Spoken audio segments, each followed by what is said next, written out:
नमस्कार साथियों, आज का ये सेशन बहुत ही इंपॉर्टेंट सेशन है। यूजीसी नेट जेआरएफ का जून री एग्जाम जो अभी हुआ था 21 अगस्त से 4 सितंबर के बीच में, उसमें पेपर 1 का एक पेपर का सॉल्यूशन आपको आज मैं लेके आया हूं आपके समक्ष, और उसके कुछ क्वेश्चंस पेपर 1 के जो हैं आज हम सॉल्व करेंगे।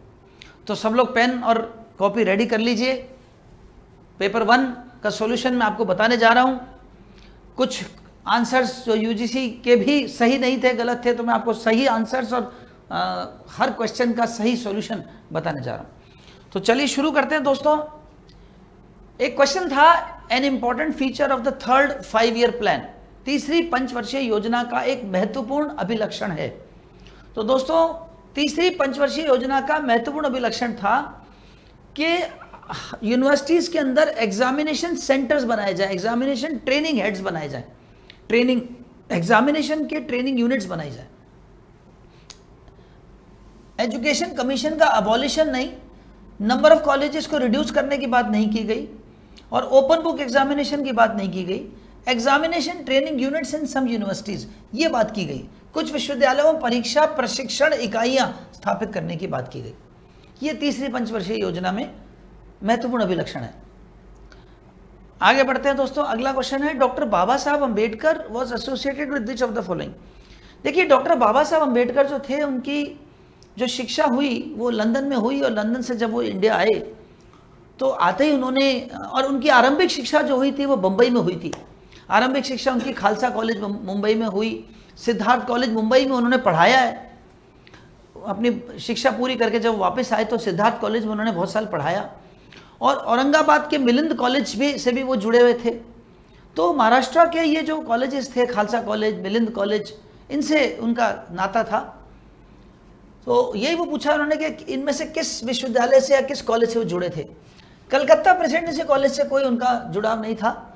खालसा कॉलेज मुंबई में वो पढ़े थे, आरंभिक शिक्षा उनकी हुई थी। उसके बाद वो बाहर पढ़ने गए, लंदन से पढ़ के आए। सिद्धार्थ कॉलेज मुंबई में उन्होंने पढ़ाया है काफ़ी समय, और मिलिंद कॉलेज औरंगाबाद में भी उनका जुड़ाव था। नेशनल कॉलेज बैंगलोर में सिर्फ वो इतना सा उनका था जुड़ाव कि नेशनल कॉलेज बैंगलोर में उन्होंने कुछ विचार अपने प्रस्तुत किए थे, और वहाँ इनके विचारों को काफ़ी प्रचार और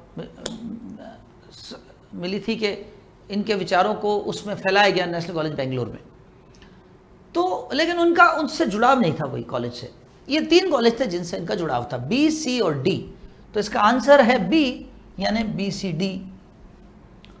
तो आगे बढ़ते हैं दोस्तों, अगले क्वेश्चन पे चलते हैं। अगला क्वेश्चन एक कम्युनिकेशन का, संचार का क्वेश्चन है, जिसमें 2 कॉलम्स दे रखे हैं। एक में संचार के पैटर्न हैं, संप्रेषण के पैटर्न हैं, और दूसरे में उसकी सोशल यूनिट है। तो पार्टिसिपेंट्स की इंस्ट्रूमेंटैलिटी और सीन एंड सेटिंग। तो देखिए, फिजिकल सिचुएशन जो होती है जिसमें आप कम्युनिकेशन करते हो, जहां पे आप कम्युनिकेशन संचार करते हो, वो भौतिक स्थिति जो है वो दृश्य या विन्यास कहलाती है, यानी A का 4 है। तो A का 4 ये रहा। भौतिक स्थिति जहां पर आप संचार करते हो वो आपका दृश्य या विन्यास कहलाता है, सीन एंड सेटिंग कहलाता है। और संवाद में जो संलग्न व्यक्ति होता है उसे सहभागी कहते हैं, तो B का 1 है। और किए गए संप्रेषण का तरीका, ये मूल भाव कहलाता है, मूल भाव। और दोस्तों, संप्रेषण के जो चैनल है उसे हम कहते हैं इंस्ट्रूमेंट या कारणत्व 3। तो 4 1 2 3, ये रहा 4 1 2 3, आंसर है डी। तो ये बहुत ही आसान है। आप शब्द को अगर पकड़ेंगे और शब्द से उसके अर्थ पे जाएंगे तो आपको ये बहुत ही ईजी लगेगा कि शब्द के अर्थ में ही उसका आंसर छुपा हुआ रहता है। थोड़ा सा क्वेश्चन को पढ़ें, उसके क्वेश्चन के कीवर्ड्स को देखेंगे तो बहुत ज़्यादातर क्वेश्चंस में यूजीसी नेट के आपको कीवर्ड्स मिलेंगे, उसमें आंसर छुपा हुआ है। ध्यान से आप उसके प्रश्नों के अंदर जो छिपे शब्द हैं उसको देखें, उसके अर्थ को समझें, आप पकड़ लेंगे तुरंत। आगे चलते हैं दोस्तों, अगले क्वेश्चन पे चलते हैं। राष्ट्रीय शिक्षा नीति 2020 निम्न में से क्या स्थापित करने के लिए उद्देशित है। दोस्तों, राष्ट्रीय शिक्षा नीति 2020 ये उद्देशित थी कि अलग अलग ज्ञान केंद्र बनाए जाएं, नॉलेज हब्स बनाए जाएं, जिससे कि उस नॉलेज हब्स से हम ज़्यादा से ज़्यादा शिक्षा का प्रचार और प्रसार कर सकें। एक्सेस, इक्विटी, क्वालिटी, ये 3 खंभों पर हमारी एजुकेशन सिस्टम टिकी है। तो इसके लिए पार्टिसिपेटिंग यूनिवर्सिटी का कोई लेना देना नहीं था। ऑनलाइन यूनिवर्सिटीज़ की बात नहीं करी उन्होंने एस्टेब्लिश करने की, और ना ही कॉरपोरेट ग्रुप्स की बात करी। नॉलेज हब या ज्ञान केंद्र स्थापित करने की बात की गई। चलिए आगे बढ़ते हैं, अगले क्वेश्चन पे चलते हैं। अगला क्वेश्चन है, किसी कहानी और बिंबों या प्रतिबिंबों के चित्रण करने के लिए प्रयोग किए गए लिखित या मौखिक वास्तविक शब्दों का वर्णन किस श्रेणी में आता है? देखिए, जब आप वास्तविक श्रेणी का, वास्तविक चित्रों का, वास्तविक शब्दों का वर्णन करते हैं और आप नरेट करते हैं, तो ये परिचर्चा कहलाती है, डिस्कोर्स कहलाता है। डिस्कोर्स यानी आप एक नरेटिव देते हैं, ये कोई इंसिडेंट नहीं है, मेथड नहीं है, परफॉर्मेंस नहीं है। परफॉर्मेंस में आप वास्तविक शब्दों की बात नहीं करते, है ना। तो ये परिचर्चा या डिस्कोर्स कहलाती है। तो ये शब्द मैंने बताया ना, शब्द प्रश्न के अंदर जो शब्द है वो वास्तविक शब्दों का वर्णन, इससे आंसर आ जाता है तुरंत। ये 3 रिजेक्ट हो गए, और जैसे 3 रिजेक्ट हुए वैसे ही आपका आंसर आ गया। नेक्स्ट क्वेश्चन, प्रायिकता प्रतिचयन तकनीकों को पहचाने, यानी प्रोबेबिलिटी सैंपलिंग टेक्निक्स कौन कौन सी हैं? दोस्तों, प्रोबेबिलिटी सैंपलिंग टेक्निक्स को संभाव्य निदर्शन पद्धतियां भी कहते हैं। संभाव्य निदर्शन पद्धतियां आपको याद हो तो मैंने पढ़ाई थी, आपको 5 होती हैं संभाव्य निदर्शन पद्धतियां। पहली होती है सिंपल रैंडम सैंपलिंग, दूसरी होती है स्ट्रेटिफाइड रैंडम सैंपलिंग, तीसरी होती है क्लस्टर सैंपलिंग, चौथी होती है एरिया सैंपलिंग। अच्छा, एरिया सैंपलिंग क्लस्टर सैंपलिंग का ही भाग माना जाता है।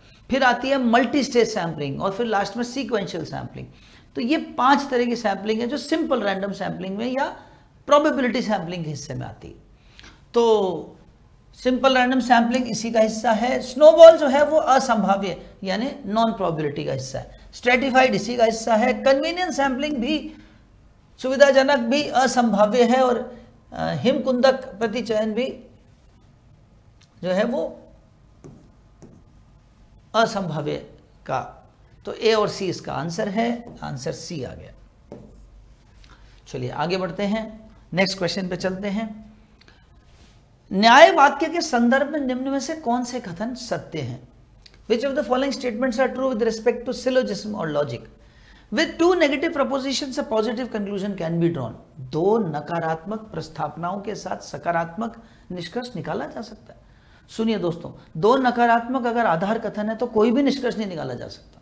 ये अरस्तु का रूल है, मैंने आपको रूल्स में लिखवाया था, बताया हुआ है। निष्कर्ष का विधेय लघु पद होता है। निष्कर्ष का विधेय लघु पद नहीं होता, निष्कर्ष का विधेय तो मुख्य पद होता है। The predicate of the conclusion is not minor term, it is major term. और 2 नेगेटिव का प्रपोजिशन से कोई भी कंक्लूजन नहीं आ सकता। मध्य पद प्रस्तावनाओं में कम से कम 1 बार वितरित होना चाहिए। हाँ, ये रूल है कि माइनर जो मिडिल टर्म है, मध्य पद है, it must be distributed in the proposition at least once. दोस्तों ये मिडिल टर्म है, middle term must be distributed in the proposition at least once. बिल्कुल सही बात है, ये रूल है। With 2 general proposition a specific conclusion can be drawn. नहीं दोस्तों, ये आपका जो 6 रूल्स मैंने आपको बताए थे उसमें 6 जो औपचारिक फैलेसीज हैं उनमें एक फैलेसी ये है, और एग्जिस्टेंशियल फैलेसी कहते हैं इसको। यानी 2 अगर सार्वभौमिक कथन है तो उनसे विशिष्ट निष्कर्ष नहीं निकाला जा सकता। ये अरस्तु ने तो नहीं माना था, लेकिन बूलियन में इसे मान्यता दी गई थी, तो इसे हम नहीं मानेंगे, रॉन्ग मानेंगे। निष्कर्ष में वितरित पद प्रस्तावनाओं में अवश्य वितरित होना चाहिए, बिल्कुल सही बात है। अगर कोई डिस्ट्रीब्यूटेड टर्म कंक्लूजन में है तो वो प्रपोजिशन में भी डिस्ट्रीब्यूटेड होना चाहिए। सी और ई इसका आंसर है, यानी डी आंसर हो गया, सी एंड ई। तो दोस्तों ये सीधे सीधे जो अरस्तु ने रूल्स दिए थे, 6 औपचारिक फैलेसीज, औपचारिक युक्ति दोष के 6 औपचारिक युक्ति दोष होते हैं, जिसे अरस्तु के कैटेगोरिकल सिलोजिज्म के 6 रूल से बनी हैं, उन्हीं पर क्वेश्चन था डायरेक्ट। आपके सामने एक सूची है, टेक्निकल टर्म्स हैं, और उसके आगे जो सूची है वो उसके अर्थ पर है, और ये वही संचार के लिए टेक्निकल टर्म्स हैं, बहुत ही आसान है। डिसीजन मेकिंग, निर्णय लेना। देखिए, निर्णय लेना का काम है कि विकल्पों को देख करके चुन करके उनमें से फिर चुनाव करना। तो ये देखिए विकल्पों का मूल्यांकन और उसमें से चुनाव करना, ये निर्णय लेना है। तो ए का तो 4 है और ए का 4 ये रहा सी ऑप्शन में, और आप देख पा रहे होंगे एक ही ऑप्शन है जिसमें ए का 4 है, तो आंसर तो आ चुका। पर हम और भी देखेंगे। अगला देखेंगे पुष्टि पूर्वाग्रह, कन्फर्मेशन बायस। अब देखिए कन्फर्मेशन बायस का मतलब क्या है? सूचना ढूंढकर उसका प्रयोग जो कि हमारे विचारों को अस्वीकार करने की बजाय उनका समर्थन करे। यानी आप ये चाहते हैं कि हमारे विचारों को सूचना ढूंढ करके किसी ना किसी तरह से अस्वीकार मत करो, उसको समर्थन ही करो। यानी कन्फर्म करने का बायस, पुष्टि करने का पूर्वाग्रह है आपके पास पहले से। तो ये बी का 3 है और बी का 3 भी इसी में है। प्रतीति अध्यवसाय यानी परसिवरेंस बायस। परसिवरेंस बायस का मतलब होता है कि आप चीज़ों को देखने के बावजूद जिद पड़े हुए हैं कि नहीं मेरी बात सही है, चाहे आपके जो बातें आपने बोली उसके खिलाफ सबूत हो तो भी आप जिद पड़ा रहे हैं कि नहीं मैंने जो बात बोली है वो सही है। तो व्याघाती सबूत के विषय में प्रतीति पकड़ने की प्रवृत्ति, यानी आपके खिलाफ सबूत होने के बावजूद आप अपनी बात पर अडिग हैं, परसिवरेंस इसको कहते हैं। और अति विश्वास पूर्वाग्रह जो होता है वो होता है कि संभाव्यताओं के आधारित निर्णय और फैसलों पर अपेक्षा पर अति विश्वास की प्रवृत्ति। तो ज़्यादा आपको अपने ऊपर ज़्यादा विश्वास होना, तो ये है सेकंड नंबर का D2। तो C1 और D2 आंसर आ गया C। तो दोस्तों ये था A का 4, B का 3, C का 1 और D का 2। आगे बढ़ते हैं, नेक्स्ट क्वेश्चन पे चलते हैं। अगला question, molecules move in a random fashion. Qutub Minar is made up of molecules, therefore Qutub Minar continuously moves in a random fashion. अब देखिए किसी युक्ति में, किसी तर्क में अगर कोई ऐसी बात जो संपूर्ण टुकड़ों पर लागू हो रही है, वो उन संपूर्ण टुकड़ों से बने संपूर्ण पर भी लागू हो, ऐसा जरूरी नहीं। तो ऐसे दोष को संग्रह युक्ति दोष या फैलेसी ऑफ कंपोजिशन कहते हैं कि मॉलिक्यूल जो हैं वो मोशन में होते हैं और कुतुब मीनार मॉलिक्यूल्स की बनी हुई है, तो कुतुब मीनार भी मोशन में होगी। यानी कुतुब मीनार के सारे टुकड़े मोशन में है तो कुतुब मीनार भी मोशन में होगी। ये तो फैलेसी ऑफ कंपोजिशन है, संग्रह युक्ति दोष है, संग्रह या संहति युक्ति दोष, फैलेसी ऑफ कंपोजिशन। इस पर तो हमने कई बार चर्चा की है, बहुत ही आसान क्वेश्चन है ये। आगे बढ़ते हैं, नेक्स्ट क्वेश्चन। अगर आप सैद्धांतिक कारणों को समझना चाहते हैं जिनके कारण शोधार्थियों ने एक अध्ययन संचालित किया जो कि एक पत्रिका या जर्नल में एक शोध पत्र के रूप में आया, तो आप शोध पत्र के किस भाग को पढ़ेंगे? यानी आप कोई शोध पत्र में कोई आलेख आया, कोई जर्नल में कोई रिसर्च आर्टिकल छपा है और आप उसके पीछे थ्योरेटिकल एस्पेक्ट्स को समझना चाहते हो कि ये जो आर्टिकल लिखा जिस व्यक्ति ने या जो उस पर काम किया उसने, उसके पीछे के कारण क्या थे, थ्योरेटिकल रीजंस क्या थे। यानी आप उसके बैकग्राउंड को, उसके शुरुआत को समझना चाहते हो, और शुरुआत को समझने के लिए आप उस आर्टिकल के शुरू के इंट्रोडक्शन को पढ़ेंगे तो ही पता चलेगा कि इसकी आधार या इसका हिस्ट्री क्या है। तो उसके लिए आपको शोध पत्र का इंट्रोडक्शन पढ़ना पड़ेगा। इंट्रोडक्शन मतलब प्रस्तावना। प्रस्तावना में ही एक व्यक्ति, चाहे वो आलेख लिखे या रिसर्च पेपर लिखे या पुस्तक लिखे, वो या रिसर्च थीसिस लिखे, प्रस्तावना में, इंट्रोडक्शन में जो लेखक होता है वो हमेशा उसकी आरंभिक पूरी जो चर्चा है वो करता है कि ये कहाँ से आया, क्या कारण थे इसको खोजने के पीछे, और इसके लिए क्या क्या चीज़ें थी जो स्टार्टिंग में निकली। तो वो सारी चीज़ें अगर जाननी है आपको तो प्रस्तावना पढ़ना। चलिए आगे बढ़ते हैं दोस्तों। अंकों की वह संख्या जो एक व्यक्ति एकल प्रस्तुति में त्रुटि रहित वापस सूचित कर सकता है। Number of digits that a person can recall error free in a single presentation. देखिए जब एक आदमी, कोई एक प्रेजेंटेशन उसको दी गई, उसको एक साथ बहुत सारे नंबर्स दिखाए गए या सुनाए गए, और अब वो सुनने के बाद में और वो बिना किसी गलती के वापस उनको दोहरा दे, तो वो क्या कहलाता है? इसको मेमोरी स्पैन कहते हैं।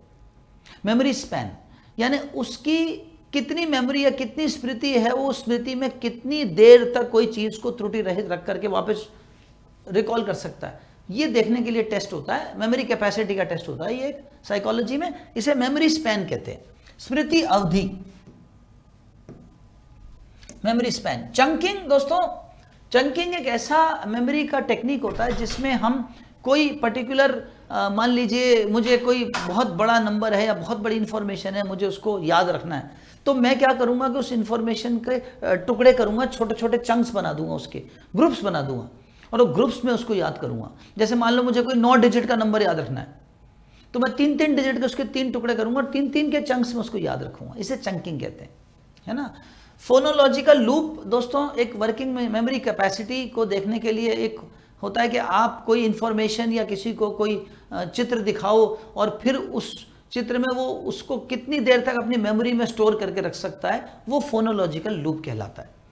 और टाइम जोन का मेमोरी से कोई संबंध नहीं होता। टाइम जोन तो हर देश का अलग अलग टाइम पीरियड होता है, उसे टाइम जोन कहते हैं। चलिए, मैंने आपको ऑप्शंस भी सारे समझा दिए, आगे बढ़ते हैं दोस्तों। नेक्स्ट क्वेश्चन पे चलते हैं। निम्न में से कौन सा कथन तार्किक रूप से समान है? लॉजिकली इक्विवेलेंट स्टेटमेंट्स की बात करी उसने। देखिए, लॉजिकली इक्विवेलेंट स्टेटमेंट्स की जब बात हम करते हैं तो लॉजिकली इक्विवेलेंट स्टेटमेंट्स में एक स्टेटमेंट है some non birds are mammals, some birds are not mammals. अब देखिए, some birds are not mammals, ये ओ टाइप का स्टेटमेंट है ना। और some non mammals are non birds, अब देखिए ये इसका कॉन्ट्रापोजिटिव करने की कोशिश करी लेकिन नॉट हटा दिया, इसलिए ये तो इसका नहीं हो सकता logically equivalent. Some non mammals are not non birds, हाँ ये इसका इक्विवेलेंट है, बी का इक्विवेलेंट डी है। कैसे इक्विवेलेंट है? ये इसका कॉन्ट्रापोजिटिव है, बी का प्रति परिवर्तन है, प्रति परिवर्तन वाक्य है। ये जो डी वाक्य है ये बी का प्रति परिवर्तन वाक्य है। प्रति परिवर्तन में सब्जेक्ट और प्रेडिकेट इंटरचेंज होते हैं और कॉम्प्लीमेंट से बदल जाते हैं। मैमल्स का नॉन मैमल्स हो गया, बर्ड्स का नॉन बर्ड्स हो गया, सम और नॉट को छेड़ा नहीं, तो ये दोनों इक्विवेलेंट है। तो बी और डी ये दोनों इक्विवेलेंट माने जाएंगे और बी और डी आपके ऑप्शन नंबर 4 में, तो ये आंसर है। चलें आगे, नेक्स्ट क्वेश्चन। नेक्स्ट क्वेश्चन आपके सामने हाजिर है। The general context of communication is known as, संचार के सामान्य संदर्भ को संचार के किस रूप में जाना जाता है? भाई, संचार का सामान्य संदर्भ है संचार की परिस्थिति, कि जिस परिस्थिति में, जिस सिचुएशन में आप संचार कर रहे हो वो संचार का सामान्य संदर्भ है। जनरल कॉन्टेक्स्ट है, कॉन्टेक्स्ट मतलब किसके बारे में बात कर रहे हो, परिस्थिति क्या है। तो संचार की जो परिस्थिति है वो उसका सिचुएशन, कम्युनिकेशन सिचुएशन कहते हैं इसको, जनरल कॉन्टेक्स्ट जिस पे आप कम्युनिकेशन कर रहे हैं। ये तो बहुत ही आसान क्वेश्चन था, बिल्कुल हलवा क्वेश्चन। आगे बढ़ते हैं, कम्युनिकेशन की बेसिक चीज थी। अब आपके सामने हायर एजुकेशन का एक क्वेश्चन है। निम्न में से कौन सा विश्वविद्यालय प्राचीन भारत के समय बहुविषयक थी? देखिए, प्राचीन भारत या एंशिएंट इंडिया की जो यूनिवर्सिटीज थी वो ज़्यादातर मल्टीडिसिप्लिनरी थी, चाहे वो नालंदा हो, चाहे वो वल्लभी हो, चाहे वो तक्षशिला हो, चाहे वो विक्रमशिला हो, चाहे वो आपकी वल्लभी हो। तो ये सारी की सारी यूनिवर्सिटीज जो थी मल्टीडिसिप्लिनरी थी, है ना। चाहे उदांतपुरी हो, ये सारी मल्टीडिसिप्लिनरी थी। तो उसने यही पूछा कि इनमें से कौन मल्टीडिसिप्लिनरी है, बहुविषयक है। एक तो बनारस हिंदू विश्वविद्यालय तो एंशिएंट यूनिवर्सिटी थी ही नहीं, ये तो 1915 में तो बनी है, ये एंशिएंट इंडिया की यूनिवर्सिटी नहीं है। ये तो एनी बेसेंट के उस हिंदू कॉलेज को इसमें मर्ज किया गया था और इसको 1915 में एक्ट के तहत बनाया गया था। तो 1915 में तो ये बनी ही है, तो ये एंशिएंट यूनिवर्सिटी ही नहीं मानी जाती।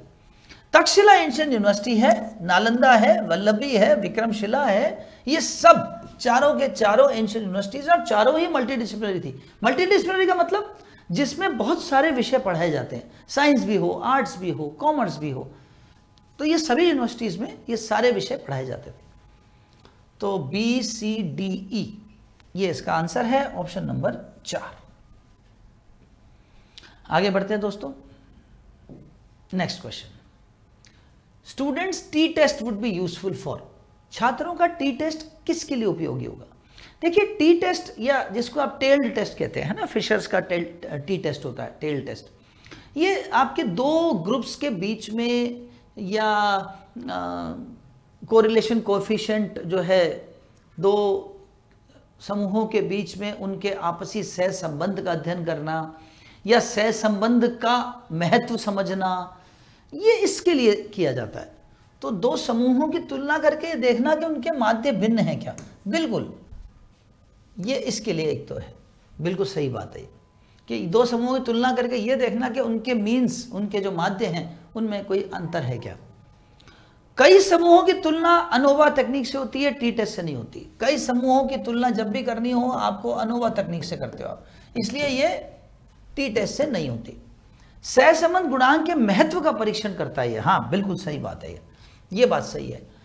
प्रतिगमन गुणांक के महत्व का परीक्षण भी करता है, सही बात है। रिग्रेशन कोएफिशिएंट के भी सिग्निफिकेंस को ये टेस्ट करता है। तो ए सही है, सी सही है और डी सही है, बी गलत है। ए, सी और डी इसका आंसर है, यानी सी आंसर है। आगे बढ़ते हैं दोस्तों, next question. According to ancient Indian logic, Nyaya philosophy के अकॉर्डिंगली आर्ग्यूमेंट है, a thing which is worth thinking about is intended because it is worth thinking about, has a logical fallacy. तो कोई बात जो विचारणीय है वो अभिधेय है, क्योंकि ये विचारणीय है। देखिए कोई बात जो विचारणीय है वो अभिधेय है, तो अब ये विचारणीय होने के पीछे कारण बोल बता रहा है कि क्योंकि ये अभिधेय है। तो अभिधेय होने का जो लक्षण है ये हेत्वाभास है असाधारण, असाधारण युक्ति दोष है, क्योंकि ये सिर्फ इसी में लग रहा है और उसमें नहीं लग रहा, तो इसके पक्ष में, इसलिए असाधारण युक्ति दोष एक्स्ट्राऑर्डिनरी फैलेसी कहलाएगा। नेक्स्ट क्वेश्चन आपके सामने हाजिर है। When the sample has been randomly selected, अगर कोई सैंपल को आप रैंडमली सेलेक्ट कर रहे हो, है ना,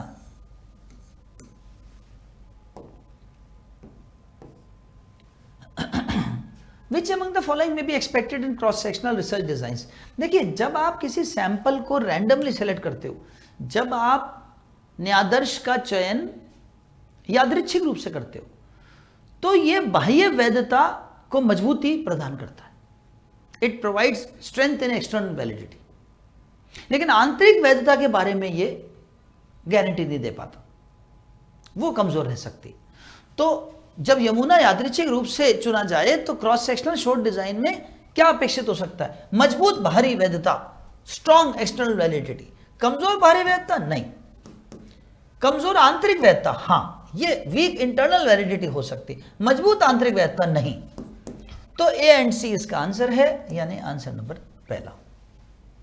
तो ये था दोस्तों इसका आंसर। आगे बढ़ते हैं दोस्तों, अगले क्वेश्चन पे चलते हैं। राष्ट्रीय शिक्षा नीति 2020 ने पूर्व स्नातक स्तर पर मानविकी के एकीकरण की संस्तुति किस विषयों के साथ की थी? देखिए नेशनल एजुकेशन पॉलिसी 2020 ने कहा कि जो ह्यूमैनिटीज का जो इंटीग्रेशन है अंडर ग्रेजुएट लेवल पर, वो आप साइंस के साथ, टेक्नोलॉजी के साथ, इंजीनियरिंग के साथ, मैथमेटिक्स के साथ, इनके चारों के साथ करो। इसको स्टेम बोलते हैं, STEM, स्टेम। इसका जिक्र किया गया है राष्ट्रीय शिक्षा नीति में। S for science, T for technology, E for engineering, M for mathematics. तो ह्यूमैनिटीज का इंटीग्रेशन जो है वो स्टेम, STEM के साथ की जाए। विज्ञान, प्रौद्योगिकी, अभियांत्रिकी और गणित, साइंस, टेक्नोलॉजी, इंजीनियरिंग और मैथमेटिक्स। प्रोसेसिंग टेक्निक्स का इससे कोई लेना देना नहीं, अधिप्रचार तकनीकी का इससे कोई लेना देना नहीं। तो ABCD इसका जवाब है और ये आपका पहला आंसर आ गया। ये भी मैंने मेरी YouTube की क्लासेस में और बैच में कई बार बताया हुआ है, पढ़ाया हुआ है। आगे बढ़ते हैं दोस्तों, राष्ट्रीय शिक्षा नीति 2020 एंड नेशनल एजुकेशन पॉलिसी 2020 पे तो मेरी आपको YouTube पर बहुत सारी क्लासेस मिलेंगी। पूरी एक प्लेलिस्ट बनी हुई है नेशनल एजुकेशन पॉलिसी की मेरी, आप उसको जरूर देखिएगा। उसमें से क्वेश्चंस आए हैं इस बार सारे। निम्नलिखित में से कौन सा शोध दृष्टिकोण यह सुझाव देता है कि सिद्धांत शोध का परिणाम है? Which of the following research approaches suggest that theory is an outcome of research? अब देखो शब्द के अंदर ही मीनिंग छुपा हुआ है। Theory is an outcome of research, सिद्धांत शोध का परिणाम है। मतलब आप शोध करो, डेटा इकट्ठा करो और उससे थ्योरी बनाओ। और थ्योरी बनाना यानी आगमनात्मकता, इंडक्टिव अप्रोच। तो ये आगमनात्मक दृष्टिकोण है दोस्तों, इंडक्टिव अप्रोच है। मैं कई बार बता चुका हूं, थ्योरी का बनाना इंडक्टिव, थ्योरी को जांचना डिडक्टिव, और थ्योरी जांचना, हाइपोथेसिस को जांचना, परिकल्पना की जांच करना डिडक्टिव, निगमनात्मक। चलिए आगे बढ़ते हैं, अगले क्वेश्चन पे चलते हैं। अगला क्वेश्चन, यदि कथन कुछ पक्षी स्तनपायी नहीं होते। अब देखिए कुछ पक्षी स्तनपायी नहीं होते, ये ओ टाइप का वाक्य है, कुछ और नहीं, ओ टाइप है ना।